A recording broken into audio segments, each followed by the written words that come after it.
Senhoras e senhores, recebam com um forte aplauso Guilherme Fonseca!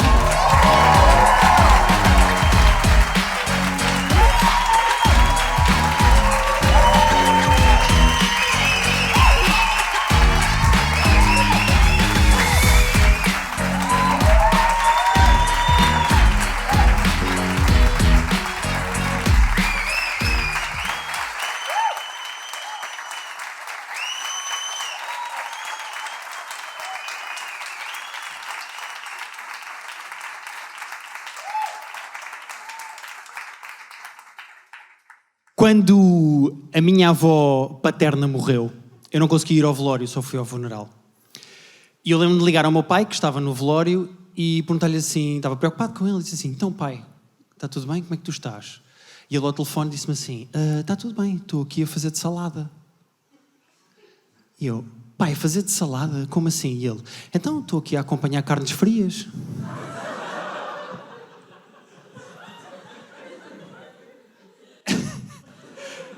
Por que raio é que o meu pai, no velório da própria mãe, me disse esta piada ao telefone? Pá, eu nunca consegui perceber, mas eu acho que foi isso que me levou a fazer este espetáculo. Primeiro que tudo, queria pedir desculpa a todas as pessoas que vieram ver este espetáculo porque dizia pessoa no nome e acharam que era sobre o Fernando. Desculpem, não é, não tem nada a ver. Podem pegar nos vossos saquinhos de pano, ir andando para a Cinemateca, vão ver Truffaut, isto não tem nada a ver, vão andando, vão à vossa vida. A segunda coisa que eu queria dizer, antes de avançar, queria responder à minha mãe, porque na altura em que eu fiz este espetáculo, em 2015, a minha mãe viu o espetáculo, veio ter comigo no fim e disse assim, eu adorei, está muito giro, gostei, muito giro, mas iam sobre mim. O que é que eu tenho a dizer à minha mãe? Pá, mãe, é preciso explicar? Está um bocado nas tuas mãos, mãe, sabes? Eu não estou a encorajar, estou só a dizer que és um espetáculo. Mas bom, de facto isto é um espetáculo sobre aquilo que se pode perder durante a vida. E nós vamos perdendo imensa coisa durante a vida, certo ou errado? Perdemos imensa coisa. Imensa coisa. Há coisas que nós perdemos mais e que nós perdemos menos. Deem exemplos que vocês se lembrem de coisas que nós perdemos muito durante a vida. Alguém disse cabelo. Obrigado ao Rui Unas por teres vindo. Obrigado. Isso é muito importante. Ter celebridades aqui também no espetáculo. Parabéns pelo maluco, beleza. Mais, quem é que disse mais? Tempo e dinheiro. Aqui, especificamente, os dois. Aqui, então, junta-se os dois. Mais, o que é que nós perdemos mais durante a vida, que vocês se lembram? Amigos. De repente isto ficou mais deprimente do que já era. Vieste com quem ao espetáculo? Já percebi.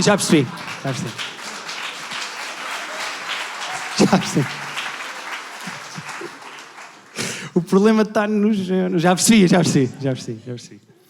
Mais, o que é que perdemos mais durante a vida, que vocês se lembram? Chaves. Estás a pedir para ir dormir à minha casa, é isso? Tudo se arranja, tenho um sofá. Mais coisas. Óculos de sol. Obrigado, Anselmo Ralph, por teres vindo. Mais.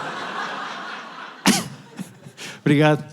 Sou fã também. Mas eu fiz uma lista das coisas que nós perdemos mais durante a vida, das coisas que nós perdemos mais até às que nós perdemos menos. Tenho aqui, por exemplo, algumas coisas que vocês disseram. O que é que se perde durante a vida? Cabelo, perde-se muito. A minha mulher, então, eu não sei o que é que se passa no duche. Eu acho que moro com o Chewbacca, sabem? Que eu vou tomar banho a seguir a ela e há tufos no ralo. Eu não sei o que é que se... Parece que tem 5 gatos, de repente. O que é isto? Ah, não, é cabelo da minha mulher. Tempo, perde-se muito. Por exemplo, aqui. Isto vai para o YouTube. A vergonha, às vezes perde-se. Às vezes perde-se a vergonha. Tipo aqueles gajos que seguem gajas boas no Instagram e depois dão um like e comentam. Estão à espera do quê? Sabem, seguem uma gaja muito boa, americana, e dizem linda! Com um foguinho ao lado. Estão à espera que ela esteja lá em Los Angeles. Ah, linda! Não sei o que. Mas perde-se a cabeça. Às vezes perdemos a cabeça no trânsito ou no Game of Thrones. Perde-se muito a cabeça. Objetos, chaves, disseram as chaves, por exemplo. Perde-se o emprego. Às vezes perde-se o emprego. Manda beijinhos para a Mega Hits. Mas... E também se perdem pessoas. Perdem-se pessoas. Este espetáculo também é sobre isso. É sobre perder pessoas. Eu acho que o que se perde menos vezes, aquilo que é mais raro de se perder durante a vida é a virgindade. Eu acho que a virgindade é a menção... A virgindade perde-se uma vez.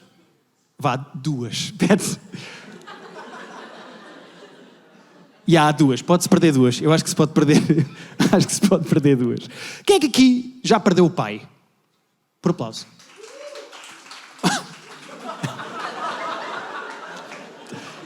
Ok, não estava à espera de um mas tudo bem, cada um reage como quer.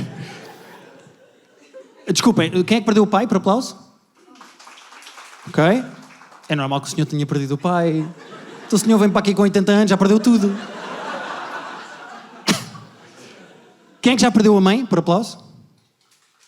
Menos, as mães são mais rijas. E quem é que já perdeu um telemóvel?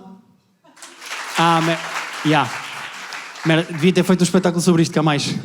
Há mais. Bom, em dezembro de 2012, eu estava a bater mal porque estava a perder o cabelo. Achei que estava a ficar careca. Em janeiro de 2013, perdi o emprego e esqueci completamente o cabelo. E em fevereiro de 2013, perdi o meu pai. E de repente, caguei no cabelo e no emprego. Quem é que eu perdi? O meu pai chamava-se José Pedro Pessoa Barros da Fonseca. Este senhor. Porquê é que este espetáculo não é sobre ele? Porque vocês não conhecem o meu pai. É esquisito eu vir para aqui e dizer, pá, e que naquelas férias em 2003? Bom peito que ele deu. Não... Percebem? Vocês não têm referência. É esquisito. Por isso é que eu resolvi fazer um espetáculo sobre as coisas que se perdem durante a vida. Porque, por exemplo, o Ricardo Salgado perdeu a memória. Este treinador perdeu as sobrancelhas. Eu perdi o meu pai, percebem? Ainda para mais, vocês não conhecendo o meu pai, era esquisito fazer um espetáculo sobre ele. Não sei se vocês conhecem um escritor que se chama Malcolm Gladwell. Ele escreveu um livro que eu adoro chamado Blink. E ele fala sobre primeiras impressões. Que normalmente, quando vocês olham para uma pessoa, a primeira impressão que vocês têm dessa pessoa, podem ficar amigas durante 20, 30, 40 anos, mas a primeira impressão fica sempre lá. Fica sempre connosco. Fica sempre. É por isso que vocês às vezes veem tipo na CMTV, quando vão entrevistar os vizinhos de um assassino, sabem? E eram sempre bons rapazes. Eu imagino na Alemanha, 1945, alguém ia entrevistar uma vizinha do Hitler e ia dizer, ela, o Adolfo?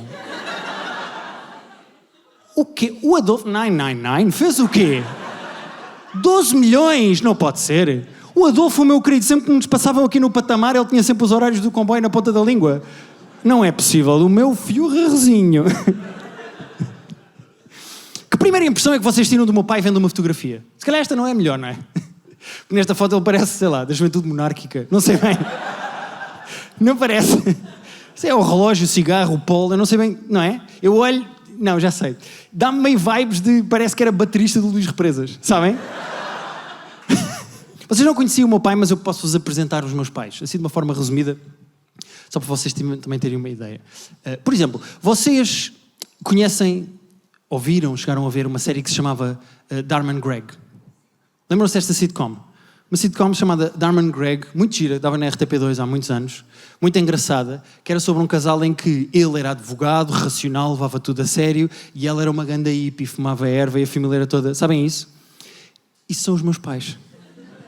Os meus pais são a Dharma e o Greg ao contrário. Oh.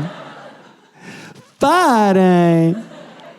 Os meus pais são a Dharma e o Greg ao contrário. São basicamente, pronto, e também com menos branqueamento de dentes. Mas de resto, são ao contrário. Porque, reparem nisto. O meu pai era artista, arquiteto, pintor, galerista e vinha de uma família... Epá, como é que eu ia dizer isto? Bêbados. Agora, a minha mãe é advogada, jurista e veio de uma família assim rígida, clássica. Estão a ver? Assim, uma coisa à antiga tradicionalista. O meu pai era de Lisboa. A minha mãe é de Viana do Castelo. O lado do meu pai era todo ateu e progressista. O lado da minha mãe é católico e conservador. O meu avô, do lado do meu pai, organizava sessões em casa, às escondidas da PIDE, de filmes que eram proibidos pela censura. Recebia amigos em casa e projetava filmes. O meu avô, do lado da minha mãe, teve um escritório de advogados com o Marcelo Caetano. Percebem o que é que eu quero? Percebem onde é que eu quero chegar? Percebem? Eu acho que eles claramente se conheceram e se apaixonaram só para irritar os próprios pais, sabem? Só para aquele momento de apresentar. Está aqui a pessoa que eu me apaixonei. Diz da tua vida, diz. Explica de onde é que tu vens, explica. Eu estava a escrever este espetáculo e estava-me a perceber. Um rapaz pobre de esquerda e uma rapariga rica de direita apaixonaram-se, unidos pelo amor. Eu sou filho de um casal de novela. Sabem o que é que eu quero dizer? Eu de repente sou filho da Sofia Alves e do João Catarré. É o que eu estou a descobrir. Sabem? A melhor maneira de descrever a maneira como eu fui educado pelos meus pais, pela minha mãe e pelo meu pai, é dizer que o meu pai era as finanças e a minha mãe a segurança social. Como é que eu ia explicar isto? O meu pai era caótico, irregular, e eu tinha sempre medo do que é que lá vinha das novidades, sabem? Quando vocês recebem uma carta e caralho, nunca vinha coisa boa. A minha mãe é a segurança social, segura lá todos os meses para mim, nunca me falhou em nada, estava sempre lá. De vez em quando faz uma birra por causa de 3 meses de 2004. Merdas que eu já nem me lembro e de repente estou a dever, sabem? Os meus pais produziram 3 grandes obras na vida deles. Minha irmã Luísa, o meu irmão Henrique e aquele gordo, que sou eu. Só para vocês terem noção, houve uma altura em que coincidiu isto. Os meus pais eram pais de uma baixista de música, de um ator e de um comediante. A minha mãe só pariu recibos verdes. Só. Se a minha mãe tivesse mais filhos...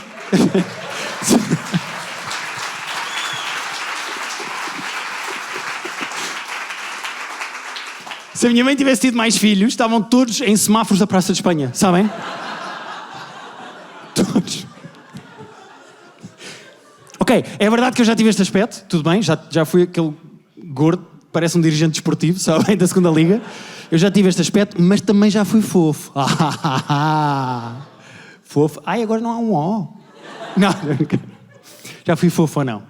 E é incrível como nesta altura nem sabia ler nem escrever, mas já estava a posar para a foto de contracapa do livro, sabem?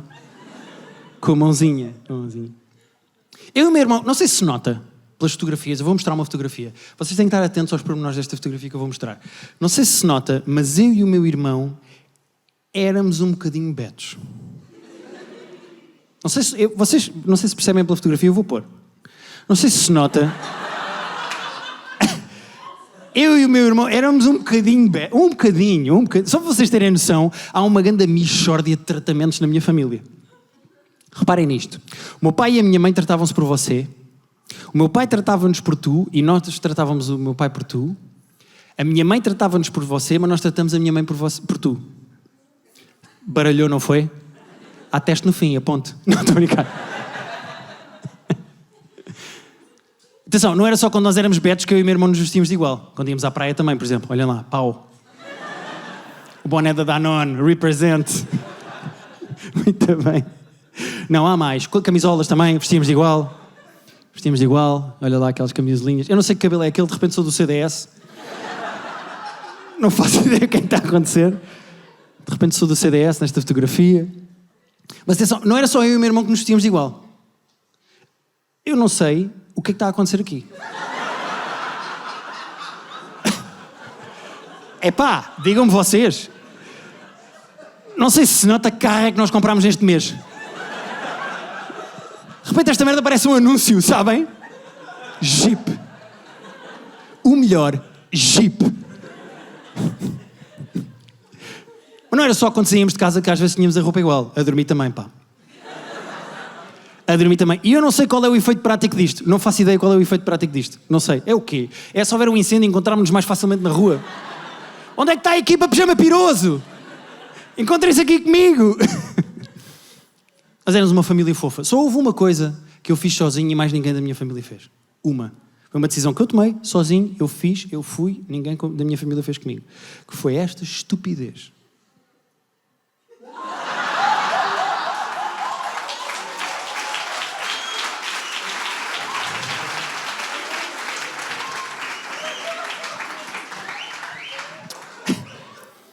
Eu vou ser honesto. Há duas coisas que me perturbam nesta fotografia. A primeira é porque é que eu estou mais feliz depois. Não vamos entrar por aí. A segunda é, como é que eu, com 14 anos, pareço ser opositivo? Não consigo perceber. E atenção, eu até hoje arrependo-me desta fotografia, não por causa do cabelo, mas por causa da t-shirt. Porque toda a gente vê esta merda desta foto e diz, aí gostavas mesmo do Eminem. Foi coincidência. Eu não descolorei o cabelo por causa do Eminem, caralho. Foi coincidência. Imaginem, se calhar se eu fosse fã do Snoop Dogg, agora era uma foto em blackface, sabem? Sou mesmo fã, malta. E outra coisa, estava a preparar este espetáculo, revi esta fotografia, pá, e apercebi-me de uma coisa, ri-me sozinho.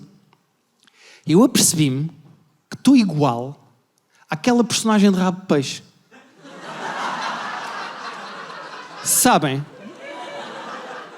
Pá, igual! Que é a única personagem na história da ficção que foi comida por um padre de propósito. De repente estou em cosplay daquela personagem de Rabo de Peixe, mas tudo bem. Tudo bem. Eu e o meu irmão sempre tivemos uma relação boa. Eu acho que sempre nos demos bem. Sempre nos demos bem. Há fotografias que provam isso. Sempre tivemos uma relação positiva. Sempre tivemos uma relação próxima. O que é importante é que estamos de igual para igual. Não interessa que eu sou mais velho. O que um faz, o outro faz. Agora, também era importante pôr regras em casa. A educação que os meus pais me deram foi muito importante. E o meu pai sempre nos disse, pá, tudo bem, mas tenham cuidado, não se brinca com facas. Isso é o mais importante. Agora, por acaso, eu sou o mais velho de 3, que vocês viram ali na fotografia. Sou eu, o Henrique e a Luísa. E eu e o meu irmão tínhamos uma relação muito física, de irmãos, de porrada, sabem? Tipo, estamos sempre estalados, burros, não sei o quê. E há um dia em que o meu pai estava farto daquela merda e chamou-me, a mim e ao meu irmão, pôs-nos assim à frente dele, e o meu pai era um homem grande, 1,90 m, fez musculação. Chamou-nos aos dois, olhou para nós e disse assim, brincadeiras de mãos são beijos de burro. E eu e o meu irmão olhámos um para o outro, o que é que isso quer dizer? E o meu pai agarrou-nos e disse, da próxima vez que vocês baterem um no outro, eu bato-vos a seguir. Nunca mais tocámos um no outro. Nunca, ainda hoje eu tenho uma distância de Covid do meu irmão, sabem? O meu irmão está ali e eu passo assim à distância. Ainda hoje. Eu acho que ter irmãos é a maior felicidade do mundo. Epá, eu adoro ter irmãos. Está aqui alguém que seja, por aplauso, filho único? Estão a ver? Fazem tudo o que lhes mandam, coitadinhos. São tão burros. São tão burros, coitadinhos. Vou-vos apresentar o meu pai. O meu pai, quando a minha irmã era pequenina, houve um dia em que ela desatou a chorar, não queria ir à escola, estava muito triste, desatou a chorar. E foi até com o meu pai e disse-lhe, eu estou com medo que tu morras. E o meu pai olhou para ela e disse assim, Luísa, vou-te contar um segredo, mas não pode sair daqui. Vou-te contar um segredo, não pode sair daqui. Eu sou imortal. Eu nunca vou morrer. Eu acho que isto está errado. Um dia que eu tenha filhos, eu vou fazer o inverso. Vou chamar o meu filho e vou dizer, Tel, manda cá. O pai vai sair agora de casa. Já não volta. O pai vai atravessar uma passadeira, vem um tuk-tuk, morreu. E depois, quando eu chego a casa ao fim do dia, felicidade! Percebem? É uma questão de jogar com expectativas. O meu pai era um homem extremamente culto. Extremamente culto. Eu sei que todas as pessoas dizem, o meu pai é um homem tão inteligente. Eu tenho maneira de provar isto. O meu pai concorreu, não sei se vocês se lembram, a um programa da RTP do José Carlos Malato chamado Jogo Duplo. Lembram-se deste programa? Cultura geral. Ia lá responder perguntas. De segunda à quinta, as perguntas, os concorrentes ganhavam e depois, sexta-feira, iam os 4 vencedores uns contra os outros. O meu pai concorreu numa terça-feira, em 20 perguntas falhou 3, e depois voltou lá na sexta-feira e ganhou outra vez. Em 20 perguntas falhou uma. Que pergunta é que o meu pai falhou?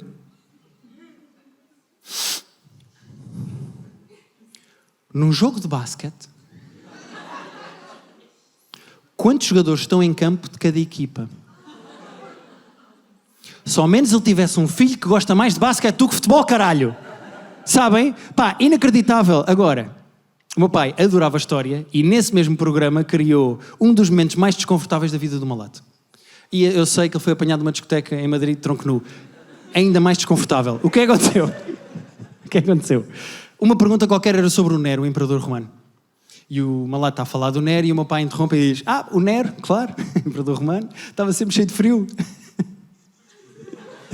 E o Malato reagiu como vocês. Ficou assim a olhar para ele e fez: vamos à próxima pergunta. Por acaso o Nero, o imperador romano, era um gajo péssimo para ser amigo. Porque sempre que vocês emprestavam dinheiro ficavam a arder. Esta eu deixo para o Malato também. Agora, o meu pai era completamente apaixonado por história. Ele adorava história, sabia tudo sobre os reis, sobre a história de Portugal. Era completamente maluco por história. Qual era o problema? É que o meu pai começava a falar de história e depois entusiasmava-se. E perdia-se um bocadinho no fim. Havia sempre uma espécie de um acrescente que o meu pai punha, que era meio mitos, sabem? Boatos. O meu pai começava a dizer assim: Dom João V, e o meu pai: Dom João V é um homem importantíssimo. Um homem importantíssimo por causa disto, conquistou isto, foi ali. E... de repente descia nele uma porteira, sabem? E diz-se que tinha 2 pilas. O meu pai, quando falava de história, completamente apaixonado, mas era uma espécie de um cruzamento entre a Ola e a TV 7 Dias, sabem? Estava sempre à espera que ele dissesse: não perca, exclusivo esta semana, fotos da segunda picha do Dom João V. Algumas coisas o meu pai dizia quase certeza só para nos fazer rir. Quase certeza. O meu pai adorava piadas estúpidas, secas. Piadas de pai, sabem? O meu pai adorava. Ele tinha 3 que eu adoro. Uma era: ele parava num semáforo o carro e depois ele distraía-se e não percebia que tinha ficado verde. E nós dizíamos: pai, está verde. E o meu pai dizia sempre: estou? Sempre. Outra que eu adorava. O meu pai sentava-se a jogar videojogos. Jogar Tomb Raider, por exemplo, Lara Croft. Sentava-se a jogar e nós estávamos os 3 à volta dele a ver o meu pai a jogar. E quando o meu pai passava assim uma fase mais difícil, uma zona mais difícil, nós começávamos a dizer: pai, guarda, guarda. E o meu pai: lamego, lamego. Outra, o meu pai adorava fazer hambúrgueres. Fazia recorrentemente hambúrgueres. Fazia sempre hambúrgueres para o jantar. E ele fazia hambúrgueres e nós perguntávamos assim: pai, e o que é o acompanhamento? E o meu pai: guitarra portuguesa. Além disto tudo que eu vos estou a contar, o meu pai tinha 2 grandes segredos na vida dele. 2 grandes. 2 curiosidades que... 2 características que, curiosamente, podem ser assumidas em vida pelo próprio ou podemos nós falar depois dele morrer. O meu pai fazia parte da maçonaria e era gay. E eu sei o que é que vocês estão a pensar agora. Guilherme, como é que um homem de 40 e tal anos, que foi casado durante décadas com 3 filhos, pode ser da maçonaria? Eu sei, eu estou nas vossas cabeças, eu percebo perfeitamente para onde é que vocês vão. Eu sei. Mas é verdade, quando o meu pai se divorciou da minha mãe, o meu pai resolveu procurar aquilo que o fazia feliz e ter a certeza do que é que o fazia feliz. E descobriu, era a maçonaria e homens. Foi basicamente, no fundo o meu pai percebeu que o que ele queria era encontros secretos com outros homens em sítios escuros, sabem? Era o que ele queria. E honestamente, eu não sei o que é que o meu pai escondeu melhor durante a vida. Se o facto de ser maçom, se o facto de ser bissexual. Também gostar de ter atração sexual por homens. Mas eu estava a pensar, estava a escrever este espetáculo e estava a pensar, são muito parecidos. Se vocês pensarem, são muito parecidos, ora reparem.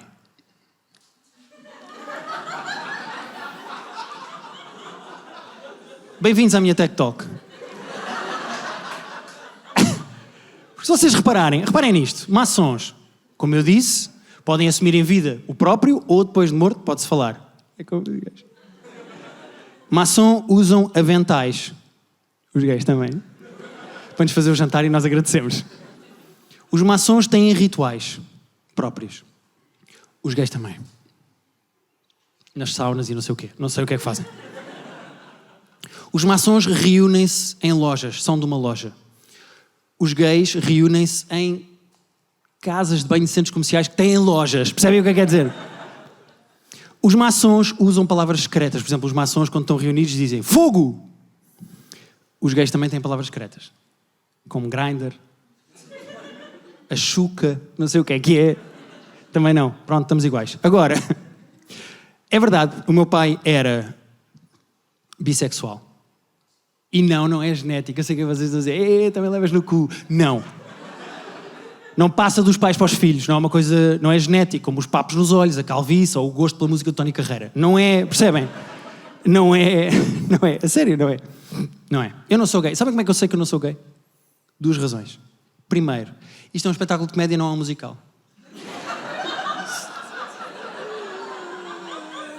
Já é essa primeiro.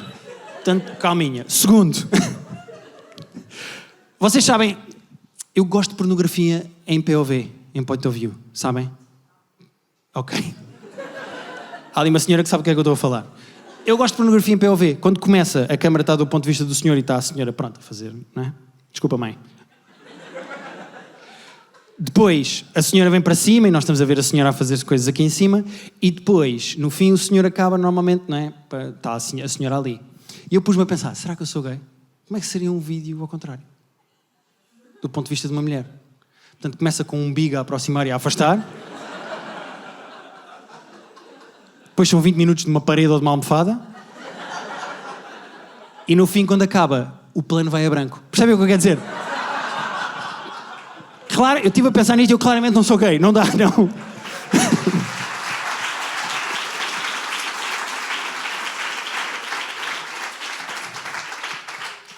Para dizer a verdade, a bissexualidade do meu pai, o facto de ele ter atração por homens e ter estado com um homem até morrer, nunca foi um problema para mim. Nunca foi. Aliás, só seria um problema se tivesse vindo mais cedo. Percebem? O meu pai aos 40 percebeu que gostava de homens. Se tivesse percebido aos 16, não estava aqui. Vocês estavam a ouvir o Ivo Canelas. Percebem o que eu quero dizer? Eu hoje em dia adoro ouvir conversas em que as pessoas dizem assim, sabes que o coisa é gay. E a outra pessoa diz assim, o coisa, casado com filhos, impossível. Claro que é. Parece sempre quando vocês estão a ver pessoas a falar de Breaking Bad, mas ainda estão na primeira temporada, sabem? O quê? O Walter White? Não. Não, um professor com cancro tão querido, desde quando é que ele é mau? Eu acho que nunca vi o meu pai tão feliz como no dia em que ele assumiu aos próprios filhos que era bissexual, que também tinha atração por homens. Foi um grande alívio para ele. Eu lembro perfeitamente desse dia. Esse dia foi muito especial, porque nós fomos ter com o meu pai comprou umas pizzas, Domino's, e nós jantámos todos com ele, e depois o meu pai no fim disse assim, olha, eu queria que vocês soubessem que o pai também tem atração por homens e está numa relação com o senhor, e nós, ok, mais pizzas, se faz favor. Foi completamente natural para nós, mas saiu um peso de cima do meu pai. Houve um alívio tão grande no meu pai, foi espetacular. Nós a seguir fomos ao cinema e o meu pai fez uma das melhores piadas que eu já ouvi o meu pai fazer e que eu já ouvi na vida. Nós fomos ao Corte Inglês ao cinema. Eu não sei se vocês já foram ao cinema ao Corte Inglês, mas quando vocês vão comprar bilhetes, aquilo tem uma espécie de um balcão. E atrás do balcão está sentada uma senhora com um computador e vende-vos os bilhetes. À nossa frente na fila está um casal que, para escolher o lugar na sala, teve que se inclinar no balcão para olhar para o ecrã da senhora para dizer, queremos os lugares nesta fila. E o meu pai, que está connosco atrás na fila, diz assim, $1.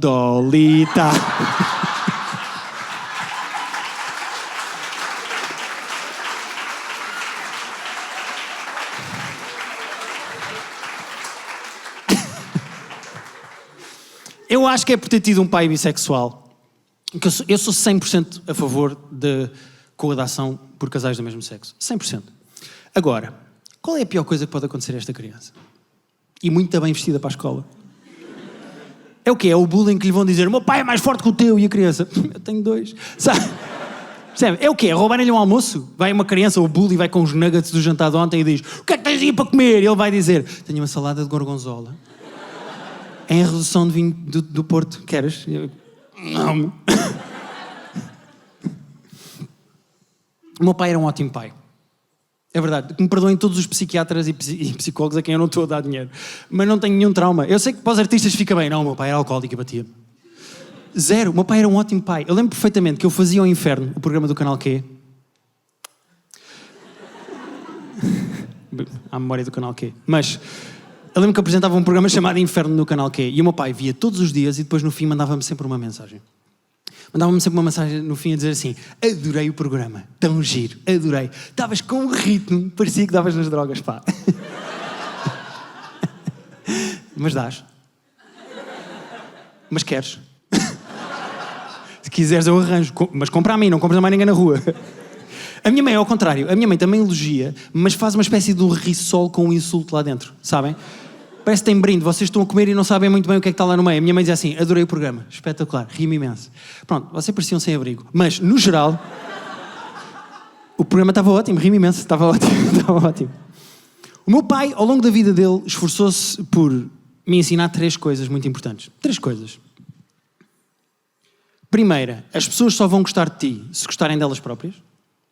Segundo, feio não é andar a roubar, feio é andar a roubar e ser apanhado. Que eu não podia concordar mais. E a terceira é: não faças aos outros o que não gostas que te façam a ti. E eu acho que é por isso que eu não sou homossexual. A 5 de fevereiro de 2013, o meu pai morreu. E hoje está cá o culpado! Não, estou a brincar.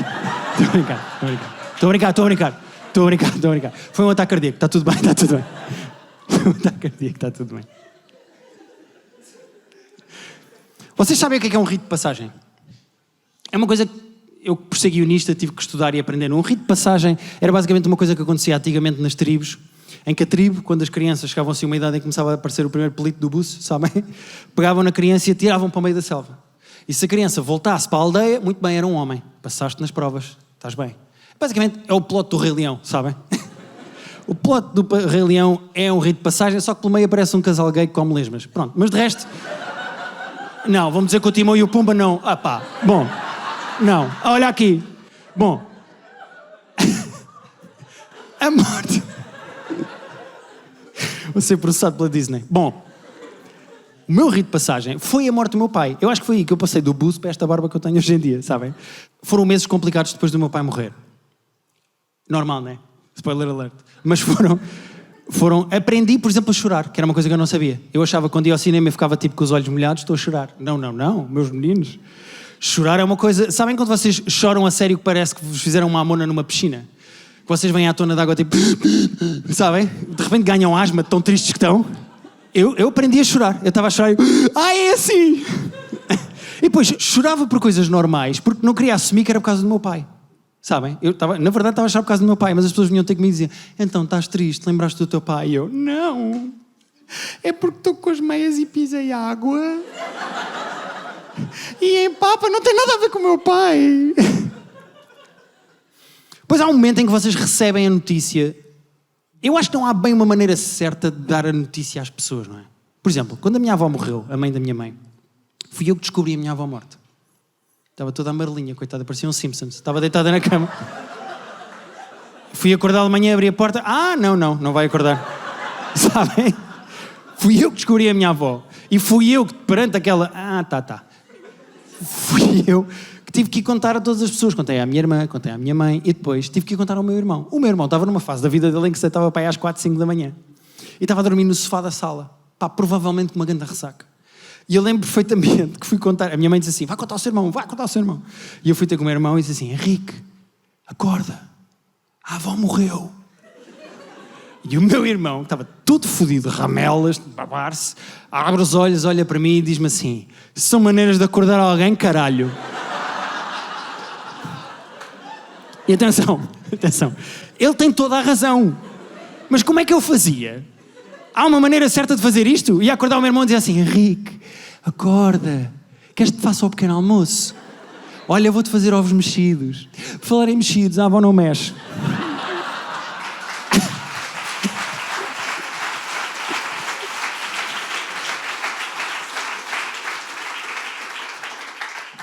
Aos amigos também não há bem uma maneira certa de dar a notícia, não é? Morre o pai, ou morre-nos a mãe. Como é que... É um post no Instagram? Sabe, uma foto a preto e branco do pai a dizer: hoje às 3 da tarde, o meu pai partiu. E as pessoas nos comentários: o carro? O que aconteceu? Não é? E depois as pessoas estão a ver aquilo entre cus e diretos da Cláudia Nayara. Não há bem uma... Há bem uma maneira disto funcionar. Depois as pessoas põem hashtags. Jana, hashtag morte. Hashtag luto. hashtag tenho mais um lugar no carro. Sabem? Outra coisa que eu costumo pensar é nas últimas palavras que o meu pai terá dito. Vocês pensam nisso? Que últimas... foda-se. Isto é a gravar, eu vou repetir. Outra coisa que eu penso muito... Está natural ou não? Está natural? Acham cola? Vou tentar outra vez, espera aí. Outra coisa que eu penso muito é nas últimas palavras do meu pai. Vocês pensam nas últimas palavras que querem dizer antes de morrer? Vocês têm isso planeado ou não? É porque é meio deprimente se as últimas palavras que vocês vão dizer antes de morrer forem coisas completamente normais, sabem? Já, está frescote, alguém pode desligar o ar-condicionado? Sabem? É assim que querem ser lembrados, é meio deprimente, não é? Ou vocês estão no vosso emprego de merda na impressora e dizem assim, acabou o toner preto, sabem? Às vezes penso, quais terão sido as últimas palavras do meu pai? Não tenho maneira de saber, ele não estava ao telefone comigo, não sei. Mas eu já sei quais é que eu quero que sejam as minhas últimas palavras. Eu estou a preparar isto. Quando eu começar a sentir assim uma pontada, sabem? Eu já sei o que é que eu vou dizer. Eu vou dizer assim, eu tenho milhares de euros escondidos nu. E aguenta até morrer, sabem? Para ninguém saber. Yeah. Isto é o meu plano. Pode correr mal, pode ser só uma cólica, sabem? Eu não morro. Nu. Já passou, desculpem. Onde? Tenho lá 1000 euros, cala-te. Não tenho dinheiro nenhum. Aconteceu uma coisa quando eu fui reconhecer o corpo do meu pai. O meu pai morreu, ligaram para nós e disseram é preciso alguém vir reconhecer o corpo.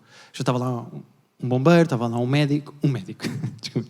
Estava lá um bombeiro, estava lá um polícia. De repente estava lá tipo os YMCA todos. Quando morre um gay vão todos, não sabiam. Estava lá um índio, um cowboy. Não, desculpa.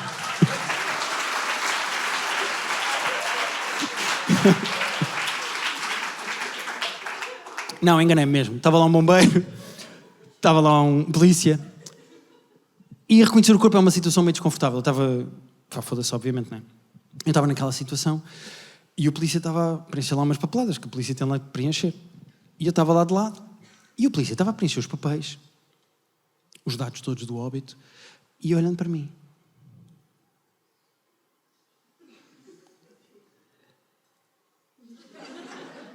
E eu comecei a ficar desconfortável, dizendo, será que ele acha que fui eu? Você estava assim a olhar para mim com um ar muito sério. Eu falei, queres ver que eu sou o principal suspeito do que aconteceu aqui? E o polícia está ali, e depois de repente pega assim nas folhas, vem ter comigo e diz assim, pronto, preciso só confirmar aqui uns dados, e já agora desculpe também estar a dizer isto, queria só confirmar, o senhor é do Graças a Deus do canal quê? Eu, sou, e de repente aconteceu eu estava a ser reconhecido enquanto ia reconhecer o corpo do meu pai, percebem? Foi uma situação bipolar, porque o senhor começou do género, eu gosto tanto, graças a Deus, parabéns, quer dizer, e os meus pésames. Mas, ouça, quando é que volta agora aquilo, com mais... Quer dizer, agora vai demorar, não é? Eu percebo que vai demorar, mas quando voltar, os meus parabéns, eu adoro. Eu gosto muito de si, parabéns. E pronto, os meus pésames. No velório é diferente, quando vocês chegam ao velório de uma pessoa, no fundo vocês são uma espécie de porteiros de discoteca. Não há outra maneira de dizer isto. Vocês são o júri do ídolos. Eu e os meus irmãos estávamos à porta e íamos recebendo pessoas que vinham ter connosco e faziam assim uma espécie de prova de choro. Vinham ter connosco e provavam que estavam tristes por causa da morte do nosso pai. Vinham ter connosco, eu estou tão triste, eu vou ter tantas saudades. E nós olhámos uns para os outros. Okay. Pode entrar, passou à próxima fase, pode ir para o Coliseu.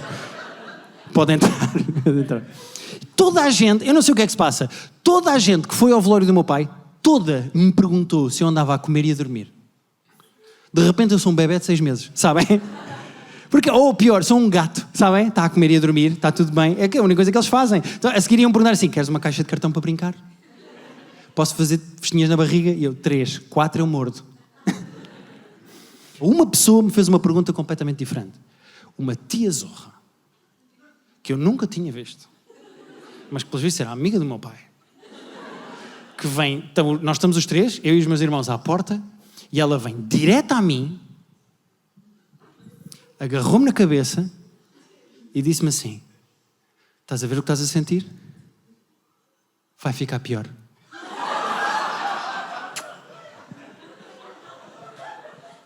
E nunca mais a vi. Nunca mais. No funeral, quem é que me envergonhou? A minha mãe. A minha mãe envergonhou-me no funeral. No funeral foi o meu chefe da altura, o patrão das produções fictícias do canal, que é o Nuno Artur Silva. Foi lá, num gesto muito bonito, foi lá e foi dar um beijinho à minha mãe, aos meus irmãos, foi dizer uma palavra. E a minha mãe agarrou e começou: por favor, dê trabalho ao meu filho. E eu que estou ao lado, isto fica pior.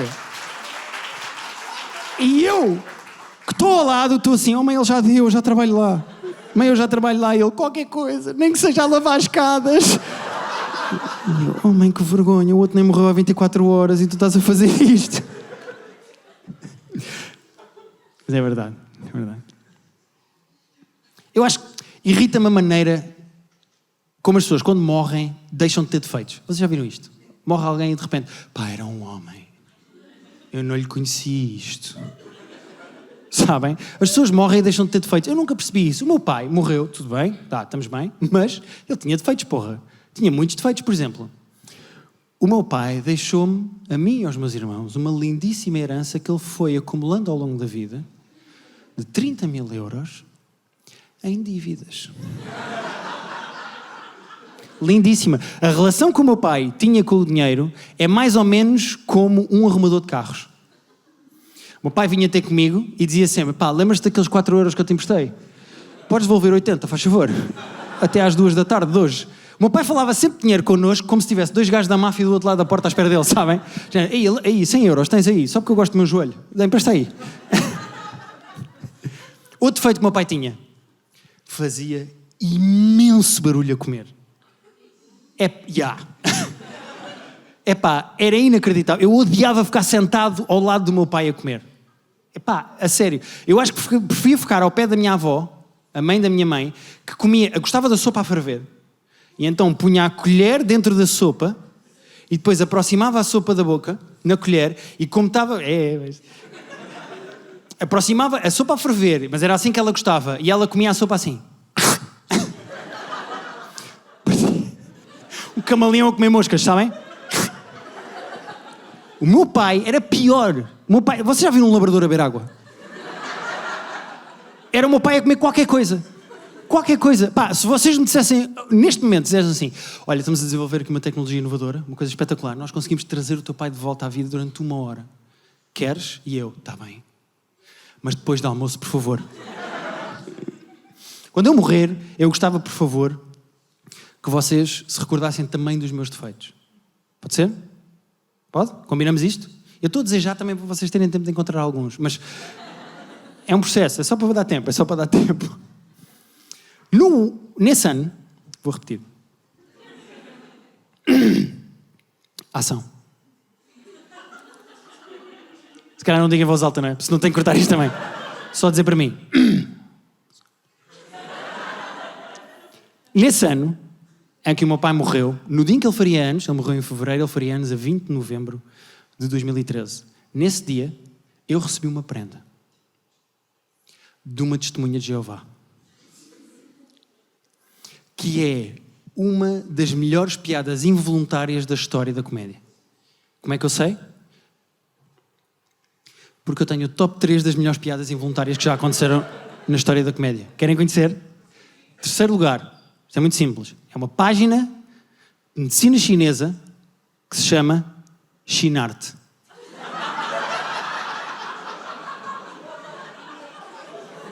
Então, percebem? É que ao mesmo tempo, é que é medicina. Ao mesmo tempo eles são o problema e a solução, percebem? Eles primeiro, Chinarte, e depois uma agulhinha, só para... por causa dos chakras, não sei. Em segundo lugar, está um sítio de hotéis /spas que se chama, e eles escolheram mesmo este nome, Sítio Sanos. Qual é o problema do Sítio Sanos? É que eles omitem aquele espaço, ou isto pode ser Sítios Anos. E também eu não ajudo ao logotipo ser uma espécie de olho do cu, não é? Que está ali de lado. O esforço que aquele designer teve de pôr aquela fitinha a disparar o O do S. Em primeiro lugar está o que estava debaixo da minha porta. Relembro, no dia em que o meu pai faria anos, 20 de novembro de 2013, isto estava debaixo da minha porta. Um panfleto dos Jeovás que diz à frente: será que os mortos podem voltar a viver? E depois por baixo diria sim, não ou talvez. De repente as testemunhas de Jeová são putos na 4ª classe a perguntar se queres namorar, sabes?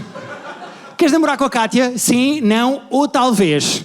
Eu devia abrir isto e a seguir vinha como vinha nesses bilhetinhos da escola, que era dizer assim: se sim, encontra-te com o teu pai atrás do pavilhão para dar um xoxo. Depois eu abri isto e diz assim: o que a Bíblia diz? Depois fala dos Atos 24, 2.15, não sei que hora é esta. Tradução do Novo Mundo, e diz: há de haver uma ressurreição. Atenção, há de haver. Parece que quando vocês vão à Bershka e querem uma camisola, desculpe, tem L, há de haver. O senhor deixa o seu contacto e nós mandamos um SMS quando chegar o seu pai. Pode ser? Depois aqui ao lado, na folha ao lado diz assim: podemos mesmo acreditar no que diz a Bíblia? Sim, pelo menos por 3 motivos. 3. Também o papel é pequeno, não dá espaço para mais. Querem saber mais? Vão à Bíblia. Primeiro, Deus é o Criador da vida. Segundo, Deus já ressuscitou pessoas. Ele tem CV, ele tem experiência, não é a primeira vez dele. Deus já fez esta merda, não é a primeira vez dele, está bem? Relaxem, é um profissional a trabalhar. E terceiro, Deus anseia fazer isso de novo. Deus está mortinho. Sabem? Deus está ali, no banco, dizer: treinador, deixa-me entrar, vá lá. Deixa-me ressuscitar outra vez. Jesus, vá lá, deixa-me. Percebem? Porque há um treinador que é Jesus. E depois diz aqui, para aprender mais, se ficaram com curiosidade, diz assim: leia a lição 6 desta brochura. Em nenhum sítio isto diz lição 6, não sei onde é que está. E depois diz: converse sobre a Bíblia com testemunhas de Jeová. E depois tem uma caixinha que diz: gostaria que uma delas me visitasse. Vocês sabiam que dava para pedir? Eu não sabia, elas costumam-me aparecer. Onde é que eu pus uma cruzinha nisto? Estava bêbado.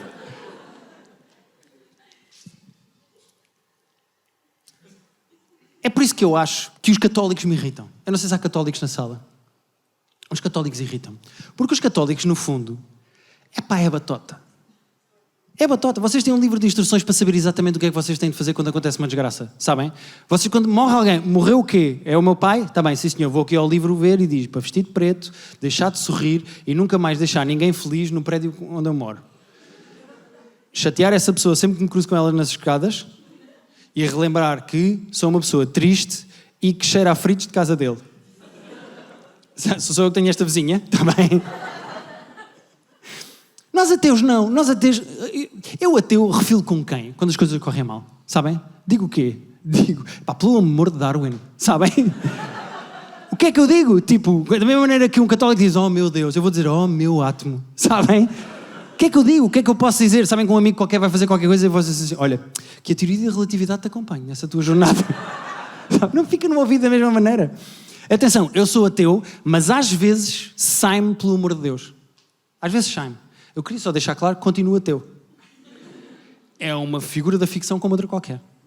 Sai-me, pelo amor de Deus, da mesma maneira que me podia sair: oh, pelo amor da tartaruga ninja laranja. Sabem? Pronto, é só para deixar isso claro. Eu acho que a melhor maneira que eu tenho de descrever a minha relação com Deus aconteceu uma semana depois do meu pai morrer. Eu estava a passar numa azinheira e de repente... Não, estou a brincar. De repente esta merda era de iurde.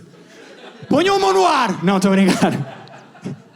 Uma semana depois do meu pai morrer, eu fui-me abaixo pela primeira vez. Completamente abaixo. Estava a chorar. A Mona, lembram-se como eu vos contei? Estava a chorar. E estava na cama com a minha namorada. Não estava... Eu não estava na cama com a minha namorada. Era esquisito eu desatar a chorar a meio, sabem? Não é isso que eu... Estava deitado na cama com a minha namorada da altura e desatei a chorar. A chorar. E ela disse-me assim: oh, amor, não fiques triste. O teu pai está lá em cima a olhar para ti. E eu parei imediatamente de chorar, olhei para ela e disse assim: oh, amor, o meu pai era gay. Na melhor das hipóteses, ele está lá em baixo a olhar para mim. A verdade é que não interessa se vocês são católicos, ateus, não interessa, toda a gente morre, não é? E a verdade é que ninguém sabe muito bem lidar com a morte, não é? A morte é uma cena meio esquisita, as pessoas ficam desconfortáveis de falar do tema, ninguém sabe lidar com a morte. Eu acho, se vocês virem bem, a morte é assustadora e imprevisível. No fundo, é como a carreira do Bruno Carvalho nos últimos anos. Epá, o que é que vai acontecer a seguir? Eu não sei. Eu estou assustado, fascinado ao mesmo tempo. O que é que vem aí? Sabe o que eu quero dizer? Querem uma prova que nós não fazemos ideia nenhuma de como é que havemos de lidar com a morte? Eu encontrei isto à venda na Amazon.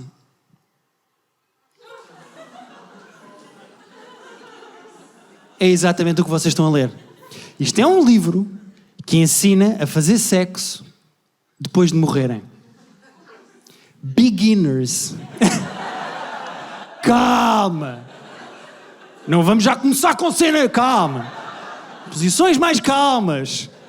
Este livro é o quê? Este livro serve para quê? Para ensinar a ir ao cu.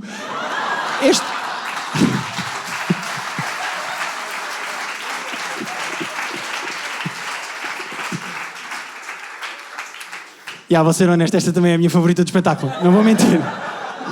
Não vou mentir. Eu acho que em Portugal especificamente nós não sabemos lidar com a morte. É uma coisa esquisita para nós. Nós tratamos a morte em Portugal como tratamos um peido dentro de um elevador. Se estão dentro de um elevador, acontece um peido, e todos nós lidamos com a morte, ou com conversas da morte, ou com o tema da morte da mesma maneira que lidamos com o peido, que é, ficamos calados e vou ficar no meu canto, esta merda ainda sobra para mim, dizem que fui eu nunca tenho nada a ver com isto. E tratamos a tristeza como o meu pai tratou a atração por homens a vida toda, que é quando começamos a sentir a dizer, não, empurra para dentro. Bom, na verdade, o meu pai, quando se assumiu, continuou a empurrar para dentro. Mas vocês perceberam o que é que eu queria dizer? Isso é um pormenor, também não... Mas eu acho que nós não sabemos lidar com a morte, é um tema esquisito para nós. Basta ver a maneira como nós falamos da morte. Vocês já viram as expressões que nós associamos à morte? Reparem nesta. Isto é comida de fazer levantar um morto. Vocês já ouviram esta expressão? Esta comida está capaz de levantar um morto. Como assim? Tipo, no velório do meu pai, eu levava um pratinho de arroz de pato e um garfo. Olha, não está a funcionar, tragam-me uma sobremesa, baba de camelo, qualquer coisa. Outra que nós temos também, o verbo que nós associamos à morte, perder o pai. Eu perdi o meu pai. Eu não perdi o meu pai. Sabem? O pai morreu. Não perdi o meu pai. O meu pai não é um Toyota Yaris no parque de estacionamento do Colombo. Não perdi o meu pai. Não sei onde é que está o meu pai, deixa eu ver se com a chave eu descubro. A ver se pela luz eu sei onde é que está o meu pai. Outra expressão que nós temos. O que não mata engorda. O que é isto? Esta expressão não faz sentido nenhum. Nunca ninguém viu um telejornal a abrir e o pivô dizer assim, muito boa noite. Acabou de ocorrer um horrível acidente de comboio em Coimbra. 99 pessoas morreram. Uma ficou gorda. Está nas urgências a comer alheira, mas está a recuperar. Pois há outra que eu adoro, particularmente, que é nem o pai morre, nem a gente almoça. Como se eu até 2013 andasse a fazer jejum intermitente, sabem? Tipo, o pai morreu e eu a acordar o meu irmão. Henrique, acorda, vamos almoçar! O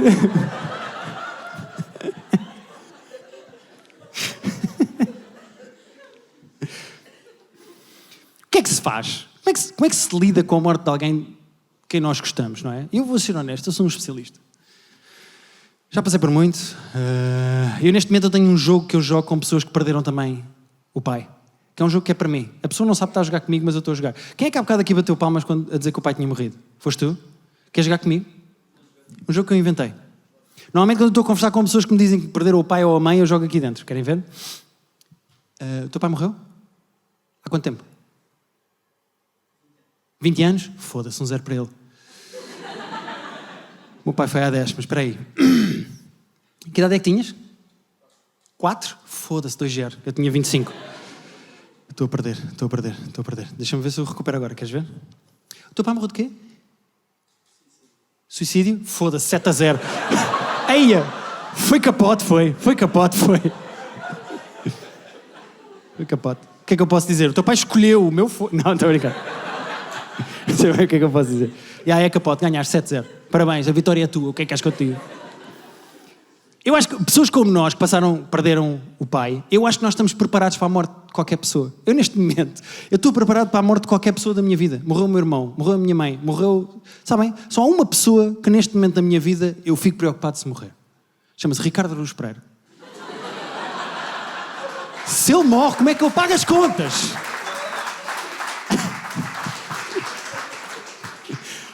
O meu conselho para vocês, eventualmente vocês vão perder o pai e a mãe. O meu conselho para vocês é controlarem o primeiro grande impulso que vos vem. É natural, todos passamos por isso. Há um primeiro grande impulso, muito forte, que vem primeiro, que vocês têm de controlar, que é o de fazer uma tatuagem. Depois disso é o que vocês quiserem. Malta, um impulso da tatuagem, vocês têm de controlar com muita força. Sai sempre merda.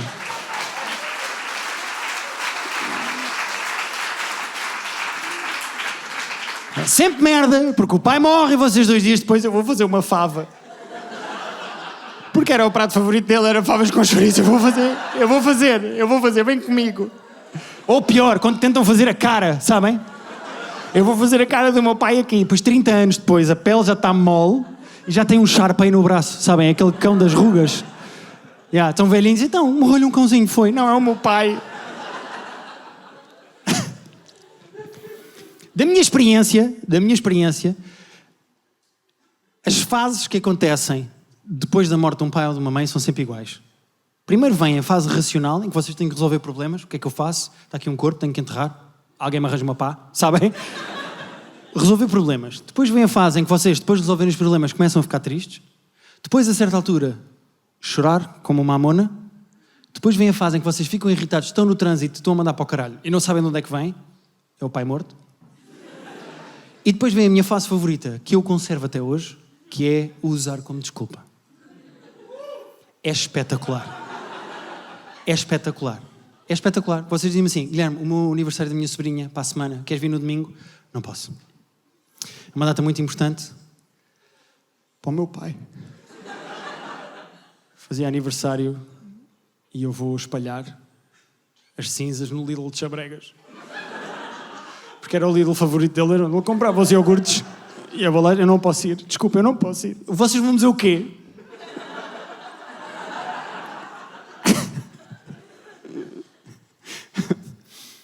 É um tema que, não sei se já repararam, mas que é interessante para mim, a morte. Eu gosto de pensar sobre a morte, sobre rituais de morte. Por exemplo, vocês acham, e respondam com sinceridade, que os bombistas suicidas tomam banho? No dia em que sabem que vão morrer, acham que o shampoozinho de camomila. Acham? Por exemplo, será que comem? Comem antes? É porque, reparem, se eu fosse um bombista suicida, eu comia como ao caralho antes. Sabem? Ia um rodízio e depois, quando me explodisse, havia picanha a 2 km. Sabem o quê? Espalhar. Estou só a dizer. É incrível, isto diverte-me. É incrível como toda a gente goza com a noção islâmica de quando uma pessoa morre tem 70 virgens. Mas se for a avózinha e o cão já é... Não é? Isto nem tem graça, é só para dizer. Mas bom, eu acho que nós pensamos a morte de uma maneira errada. E atenção, não é a morte em si, é o que acontece a seguir. Porque eu nunca acreditei naquela balela de nós temos a família à nossa espera. Uma pessoa morre e de repente abre-se um portão nas nuvens. Está aqui a tua família toda à tua espera, Guilherme. Bem-vindo. Estamos a comer uma maçã. Queres uma maçã? Senta, estamos aqui a conversar com o Paul McCartney. Anda. Eu nunca acredito. É meio esquisito, sabem? Então o meu pai, que esteve à espera que a mãe dele morresse para se assumir como homossexual, agora voltava a ver a mãe no paraíso, percebem? A minha avó a reencontrar o meu pai e a dizer, então filho, fizeste muitos amigos nos últimos anos de vida? E o meu pai, fiz alguns. Fiz alguns. É normal as pessoas pensarem como é que querem morrer. Acho que é normal. Eu sei exatamente como é que eu quero morrer. Eu quero morrer de limite de idade. Em Viana do Castelo, que é a terra da minha mãe, quando os velhotes morriam, na certidão de óbito, lá na aldeia escreviam, olha, limite de idade. Sabem, agora está-me a preocupar, é um velho, limite de idade. Eu acho que é morrer disso. Até porque dá razão ao outro senhor, não é? A dizer que ele avisou que a brincadeira tem hora de limite. Mas...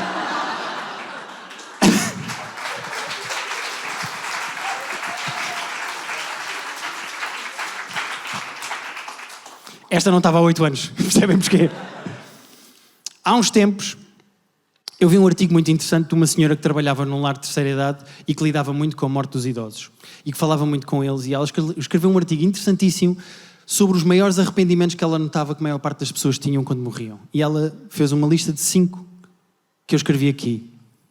Não ter tido coragem de viver uma vida verdadeira. Ter trabalhado menos. Ter tido coragem de expressar mais vezes os seus próprios sentimentos, ter mantido contacto com os amigos e ter-se deixado de ser feliz. E eu acho que, olhando para esta fotografia, que é a última fotografia que o meu pai tirou em vida, podemos concordar que o meu pai não tem nenhum destes arrependimentos. Acho eu. Agora, para terminar este espetáculo, eu tenho que vos dizer que vos menti no início. O meu pai está vivo. Não, estou a brincar.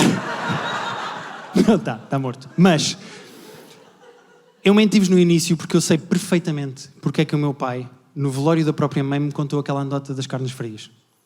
O meu pai contou aquela anedota porque ao telefone queria-me ouvir a rir. E eu queria-vos agradecer por terem vindo hoje fazer isso por mim. Obrigado. Meu nome é Guilherme Fonseca. Muito obrigado por terem vindo. Obrigado.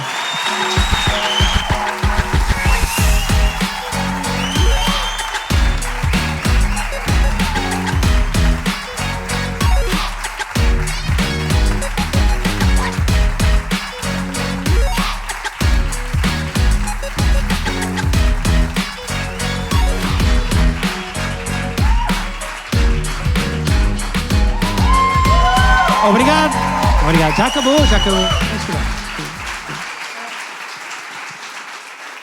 Então, o que é que achaste do espetáculo do Guilherme? Chorei tanto. É um comediante incrível. Olha, pronto, é isto. Já acabou, já carregaram no rec, já não está a gravar. Obrigado por terem vindo. Espero que tenham gostado do espetáculo. Tem 8 anos, mas eu acho que ainda funciona. Obrigado por terem rido. O que vocês não riram eu vou cortar e a culpa é vossa. Mas, porque era genial. Muito obrigado. Isto serve para quê? Para agradecer a vocês, agradecer à setlist, agradecer outra vez à Time Out e à malta que está aqui a gravar e dizer que em novembro eu vou ter um solo novo.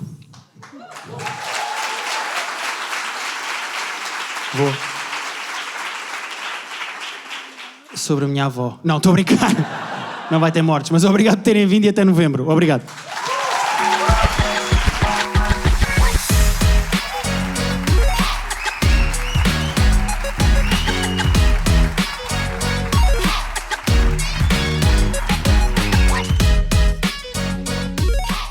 Está com dúvidas? Tenho.